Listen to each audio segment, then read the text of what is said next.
Irmãos, boa noite aos pastores, amigos que estão conosco. Eu quero, nessa noite, compartilhar com vocês esse tema que vem de uma fala de Jesus e não é assim entre vós. E também é uma resposta de Jesus à oração de uma mãe. Pensando no mês da família, tratava-se de uma questão de família. Essa resposta de Jesus foi uma resposta à oração de uma mãe. Em Mateus, capítulo 20, nós vamos passando o texto aí conforme formos conversando. Lá naqueles dias de Jesus, no primeiro século da era cristã, sabemos todos que prevalecia ali o Império Romano. O Império tomou conta, e junto com o Império existia uma ideia de liberdade. Os impérios vêm com essas imposições, talvez, poderíamos dizer assim, mas com esses referenciais, com esses conceitos de liberdade. E os povos dominados, os povos conquistados, se encantam com essas ideias. Isso tudo é um efeito de um preconceito. E o povo de Deus, os judeus, o povo escolhido, embora não quisesse o império, envolvia-se com aquela ideia e, na grande maioria, a grande maioria das pessoas tinha aquele anseio de viver como um romano. Grandeza para os gentios daquela época era considerada quando alguém galgava uma posição de senhorio sobre outras pessoas. A grandeza era exercer autoridade sobre alguém. Os antigos sofistas diziam assim: como um homem pode ser feliz quando ele tem que servir alguém? Isso vai permeando a mente das pessoas, vai envolvendo as pessoas e vai se tornando uma verdade e algo almejado também. O que veio à mente dos discípulos de Jesus era aquela severa ocupação de Roma sobre eles há muitas décadas, o que implicava em um governo repressivo, taxação abusiva, uma intimidação tirânica o tempo todo por um exército que era imbatível. E quando Jesus aparece dizendo-se o Messias, a ideia era que aquela situação fosse revertida. Para pessoas que sofriam com esse tipo de opressão, ter alguma posição de poder e autoridade era um grande sonho. E o único caminho dentro do povo oprimido para ter algum respeito, era se tornar o Senhor, para ter algum significado na vida. Os discípulos pensavam assim. Os discípulos entendiam assim. Então, nessa mentalidade, os discípulos de Jesus também queriam ser grandes. Eles perguntavam a Jesus assim, quem é, porventura, o maior do reino dos céus? Os discípulos de Jesus vêm com essa mentalidade, a princípio, a ideia de se juntarem a Jesus, de estarem com Jesus, tinha essa intenção.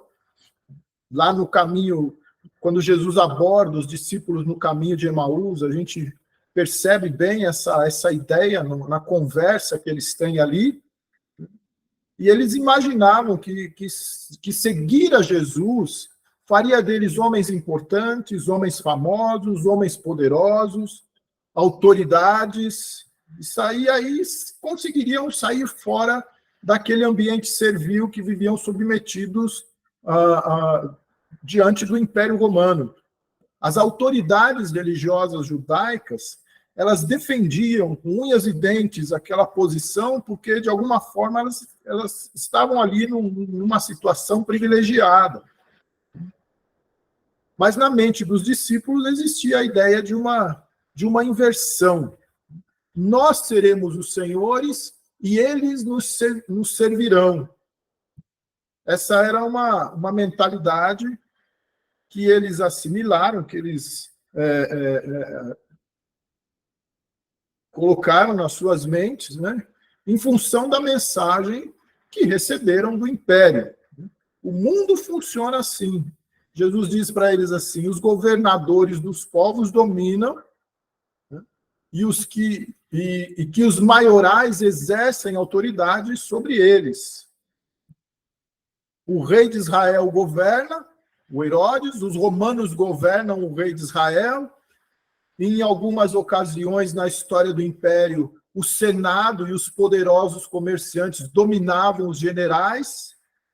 Em outras ocasiões, os generais dominavam esses grupos. E Jesus fala para eles: os governadores dos povos os dominam e que os maiorais exercem autoridade sobre eles. Então, o referencial dos discípulos era esse: a lógica do governo do reino dos homens. E como mestre do reino de Deus, Jesus tem, né, a incumbência de imprimir na mente dos seus discípulos uma outra lógica, uma outra forma de se movimentar no mundo, outra forma de se ver no mundo, outro modelo de relacionamento entre governados e governantes. E em várias ocasiões, Jesus fez isso, através dos seus discursos, através das parábolas, através de ocasiões em que os discípulos demonstravam sua imaturidade e a mente formatada por aquela lógica do reino dos homens.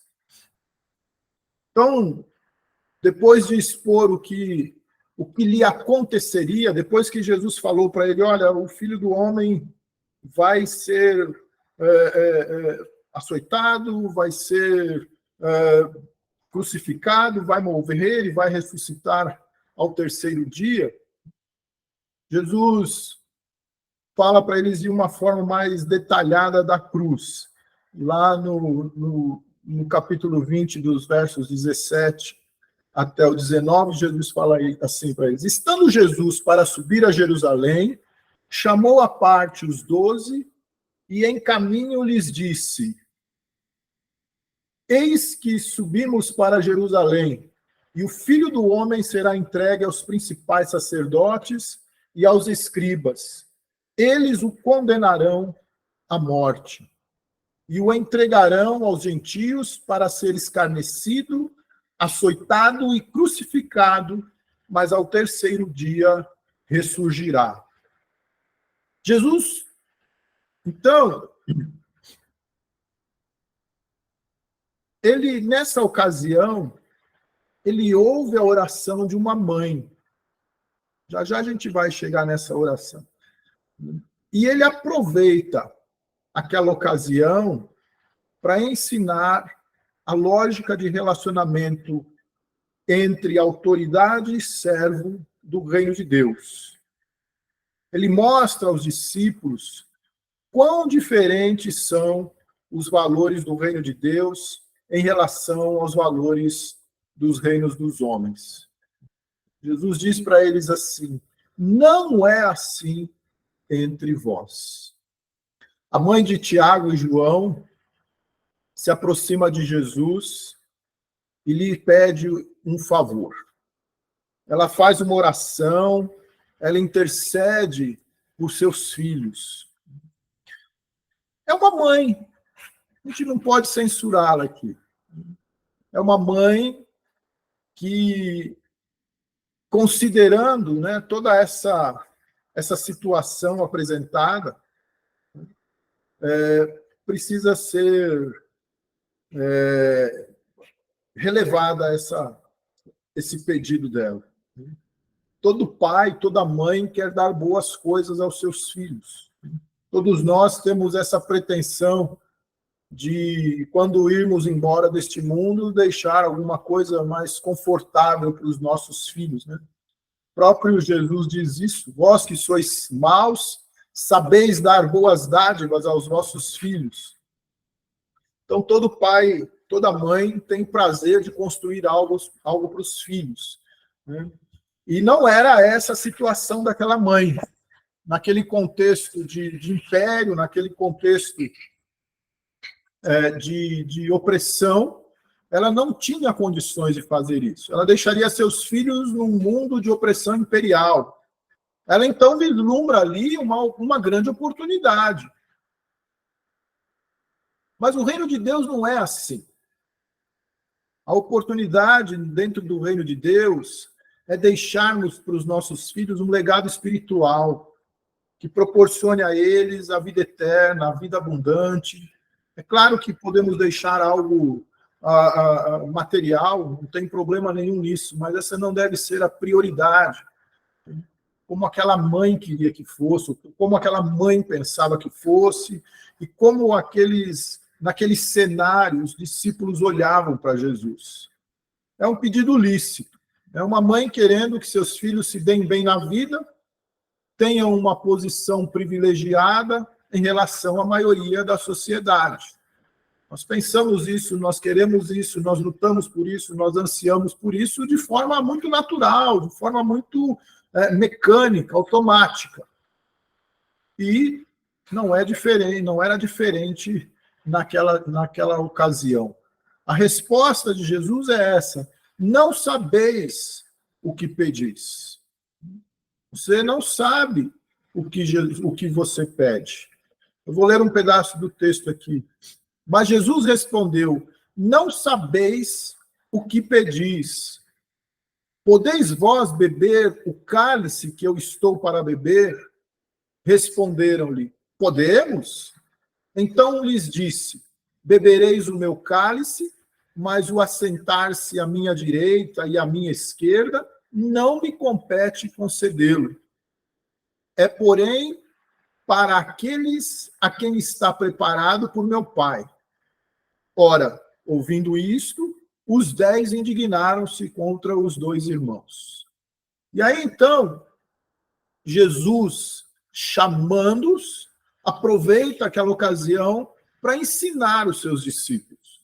Ele não censura, Jesus não faz isso, Jesus não dá bronca, Jesus não chama a atenção daquela mãe de forma mais impetuosa, mais raivosa, ele não se indigna, porque até então eles não tinham aprendido bem a lição, ele não lamenta eles não terem entendido que ele seria crucificado e que o cálice seria aquele.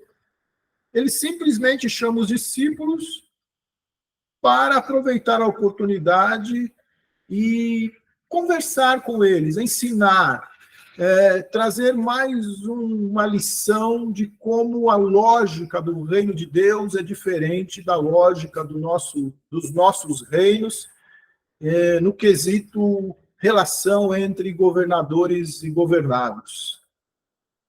Aí então Jesus diz a eles: sabeis que os governadores dos povos os dominam e que os maiorais exercem autoridade sobre eles. É assim que a mente de vocês funciona, Jesus estava dizendo para eles. É assim que vocês conseguem enxergar o mundo, os reinos. É essa lógica que faz sentido na mente de vocês. E é assim mesmo que o mundo funciona. Na base do quem pode mais chora menos, quem tem poder manda, obedece quem tem juízo. Nós vemos que quem quer fazer guerra vai e faz. O mundo funciona assim. E isso vocês sabem. E parece que os discípulos queriam entender que Jesus se encaixava nessa lógica. Vocês querem que eu seja como vocês, mas não é assim entre vós. E aí os discípulos perguntam: como assim? Como que é? Como não é assim entre nós? Será que nós não estamos aqui galgando uma posição de poder? Nós não estamos aqui para viver melhor? Não estamos aqui como uma equipe lutando pela vaga de titular? Não estamos aqui para disputarmos um lugar à tua direita ou pelo menos à tua esquerda? Jesus diz, pelo contrário. E aí a mente deles deve entrar em parafuso e eles falam, como assim pelo contrário? Agora é que não faz sentido mesmo. E Jesus, então, deve ter dito para eles assim, né? Imaginando aqui a cena, calma, vocês vão entender e vocês beberão do meu cálice. Quem quiser tornar-se grande entre vós, será esse o que vos sirva. E quem quiser ser o primeiro entre vós, será o vosso servo. E aí Jesus traz para eles um referencial, que é ele próprio. Tal como o Filho do Homem, que não veio para ser servido, mas para servir e dar a sua vida em resgate de muitos. Jesus veio para dar a sua vida. Jesus tornou-se servo, decidiu amar. Jesus mostrou o que é a vida pelo reino. E parece que esse discurso é terrível hoje. Eu tive na reunião do Fermata, a última vez, lá em Londrina, e eles falaram de vida substituída. Aquela convicção plena de que nós não vivemos mais a nossa vida, mas a vida de Cristo em nós. E como os discípulos também, em medida muito elevada, encarnaram a vida de Jesus. Jesus pergunta para Tiago e João, vocês vão beber do meu cálice? E isso aconteceu, em alguma medida aconteceu. Nós sabemos o que aconteceu com Tiago.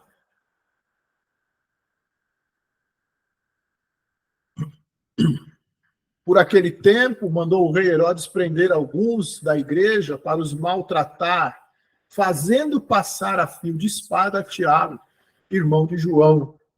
Esse Tiago, filho daquela mãe, provavelmente o nome dela era Salomé, e João, que pediram lugar à direita e outro à esquerda de Jesus, achando que seriam homens importantes, foi passado a fio de espada pelo rei Herodes. Bebeu do cálice de Jesus. E João nós também sabemos, né? Eu, João, vosso companheiro na tribulação, no reino e na perseverança em Jesus, achei-me na ilha chamada Patmos por causa da palavra de Deus e do testemunho de Jesus. João estava exilado naquela ilha, não tinha para onde ir, né? Uma ilha no mar Egeu, isolada, escarpada, de onde não se podia sair, muito parecida com a ilha de Alcatraz, lá na Califórnia. Então, essa passagem, essa história, esse episódio do relacionamento de mestre e discípulos entre Jesus e seus discípulos, faz algumas perguntas para nós. Primeiro, quais os referenciais dos nossos sonhos? Será que os nossos sonhos, os nossos ideais, eles se assemelham aos de Jesus? Os discípulos se dispuseram a abrir mão de suas vidas e daquela lógica que dirigia suas vidas para viverem a vida de Jesus, para terem a sua vida substituída. Também nós pensamos aqui no pedido dessa mãe, pensando na nossa oração, pensando na nossa oração por nossas famílias. O que nós estamos ansiando de Deus por nossos filhos, por nossas famílias, por nossos queridos? Será que é algo muito alinhado à lógica do nosso tempo, a mente do nosso século? Ou Jesus está falando para nós assim, não é assim entre vós. Não é assim entre vós. O Tiago, ele ensina aos seus leitores assim, pedis e não recebeis, porque pedis mal. Não sabeis o que pedis. Então, qual é o cálice que nós não queremos beber? A mãe dos discípulos vislumbrou para eles tronos, um ao lado direito, outro ao lado esquerdo de Jesus. E fez uma oração por isso. E Jesus disse, não sabeis o que pedis.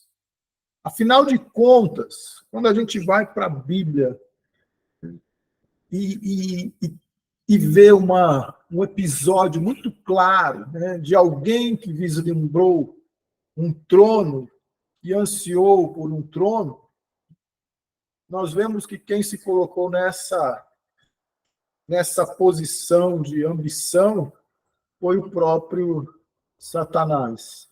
Lá em Isaías 14:13 diz assim, tu dizias no teu coração, eu subirei ao céu acima das estrelas de Deus, exaltarei o meu trono e no monte da congregação me assentarei nas extremidades do norte.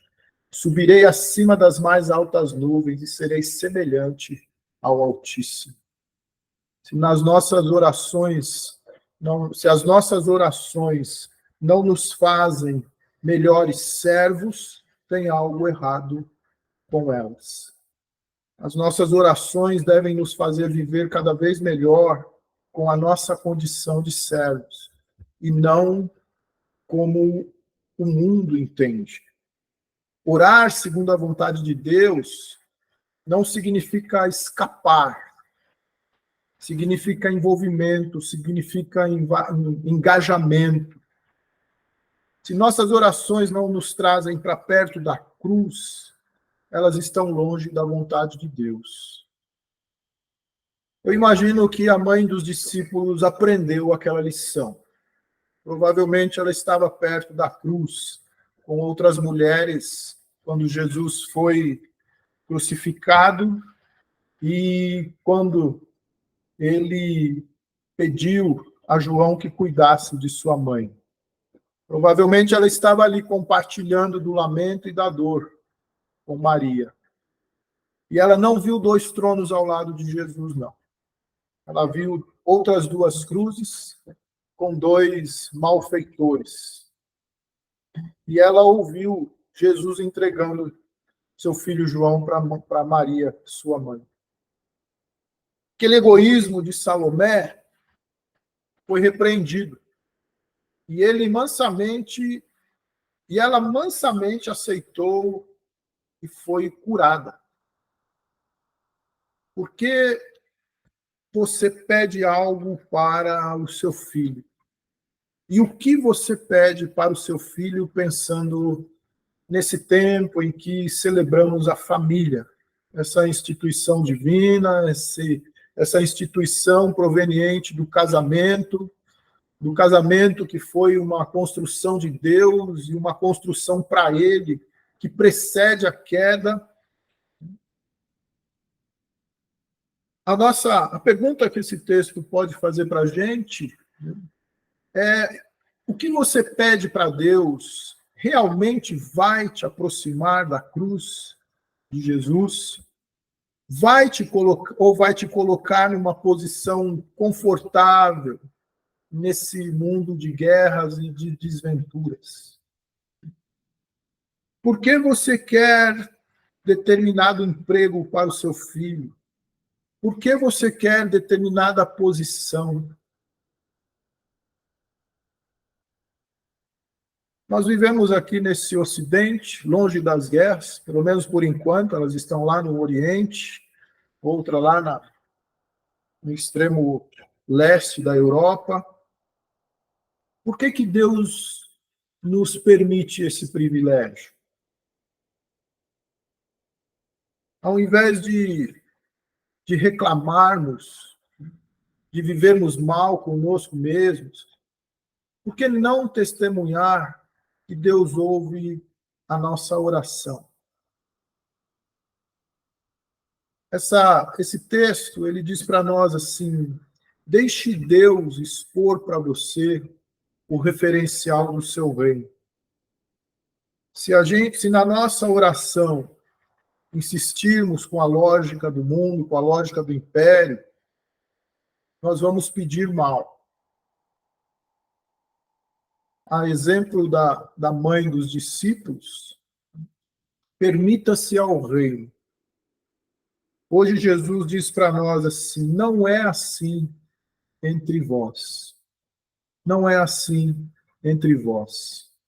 Ele quer imprimir no nosso coração o prazer de servir no seu reino. E esse texto diz para a gente assim: não resista, não dê desculpas.